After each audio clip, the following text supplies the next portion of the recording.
Hello, I am here to talk about Bazil, Broketail, a fantasy novel by Christopher Rowley.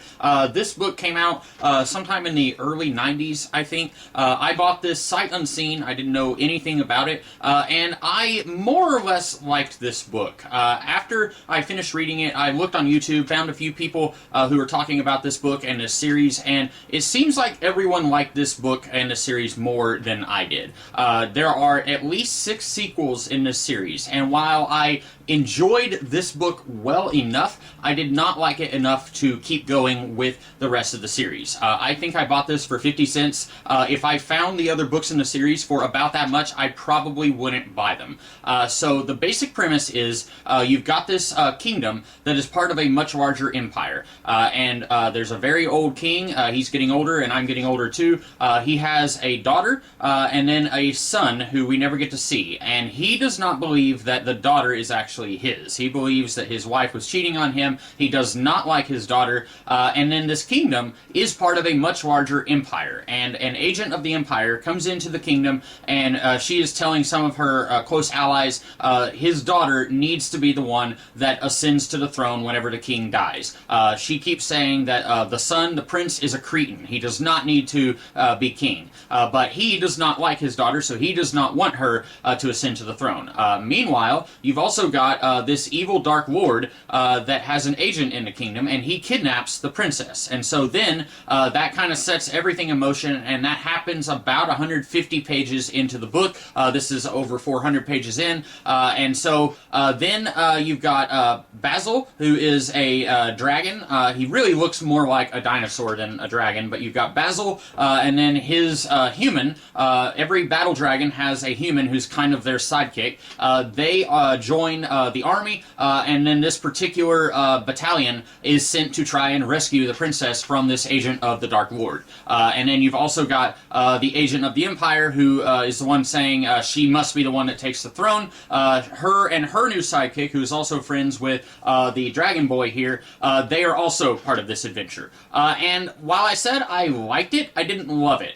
For the first about 160 pages or so, we are in this kingdom, and there's a lot of political intrigue that absolutely had me on the edge of my seat. I was absolutely just blowing through this book until we jump forward about half a year into the future, and that is when the princess has been kidnapped, and now this battalion that Bazil and his human are part of, they are given their orders. You guys are going to have to stop what you're doing now, and we're going to have to try and rescue the princess. And then it stops being political intrigue, and it starts being more of a war story. And I probably should have guessed that there would be a significant amount of war in this book, since I think one of the other books, it says here on the cover, a battle dragon's best friend is his boy. So, battle dragon, there's going to be a fair amount of battle. But this calls back to something I paraphrased many times before. Brandon Sanderson, a fantasy and sci-fi author, he has said every story is composed of your promise at the start of the story. You are promised that something is going to happen,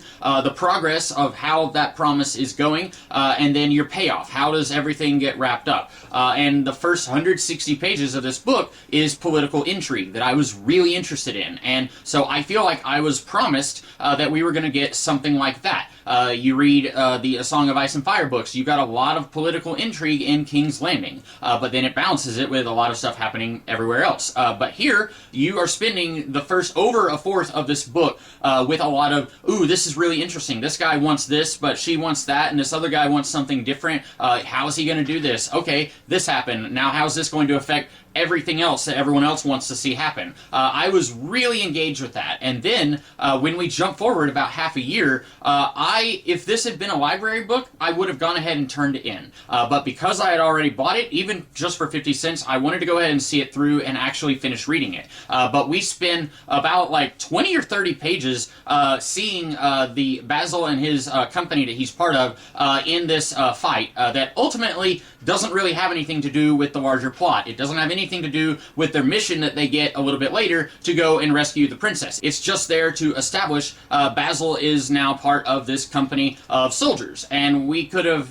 found that out in a lot less time, I feel like. And we are also introduced to several new characters, other dragons who are part of this company, the leader of this company, and then he's got some guys under him who are a little bit resilient to following his orders, and we didn't see any of these characters in the first 160 pages. So now you're having to introduce everyone to a whole new cast of characters who we haven't spent any time with in over the first fourth of the book. And I feel like there is this thing that writers talk about. If you're not really sure where to take your story or what needs to happen next, there is a yes, but, and no, and. Does your character succeed in doing whatever it is that they're doing right now? Yes, but something else happens and that propels the story in a different direction. Or no, and something else happens that complicates things even further than his failure. And this story, there are about 3 or 4 different moments where the soldiers, they almost capture the princess, and then they're thwarted. They're not able to capture her, and then rinse and repeat. We're going to try again, and then we fail again. And there are about 3 different fails in the try-fail cycle here, and I think with how long this book is, they could have shrunk that down. They could have removed one of those fails. They could have had them try a couple times, and then they get to the Dark Lord's kingdom, and then that's where basically the final act of the story happens, and everyone gets split up. I think you could have trimmed this down a little bit. It just, by the time you get to the 3rd time where they try to rescue the princess and they fail again, I was getting really tired of this book. Overall, I like quite a bit about it.